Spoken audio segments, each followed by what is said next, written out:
Welcome to our executive interview series at CyberTalks, presented by CyberScoop. I'm Wyatt Cash, and we're here with Shelly Hartsook, Acting Associate Director, Cybersecurity Division at CISA. Shelly, thank you so much for joining us. First, I'd like to ask, how has increasing reliance on cloud services made real-time cybersecurity and threat detection easier or harder for federal agencies? Thank you for the question. I think in looking at what it's made easier is that when we look at adoption of the cloud, the native security protections that are available in cloud infrastructure and platform services are actually quite good.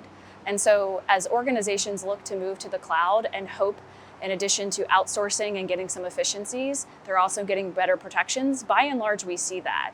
I think the one challenge that we continue to see at CISA and are working towards is around gaps in visibility. So we're highly, highly focused on operational visibility. What can you see? What can you detect? And how quickly can you take action on it? And what's happened is with the move to the cloud, a lot of that visibility is sitting with the provider itself and not always exposed back to the organization that's using that service. And so we've spent a lot of time and actually following the incidents with Microsoft last summer, worked to get log data that previously was not available to customers or only available to customers at a higher licensing level, available to those organizations so that they could detect sophisticated threat activity. And we're working really closely with GSA as they modernize FedRAMP to bake in those expectations around visibility into secure adoption of the cloud.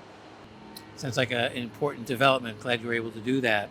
And then next, as the cybersecurity workforce gap widens, what steps is your organization taking to or recommending that agencies do to invest and build their talent pipeline?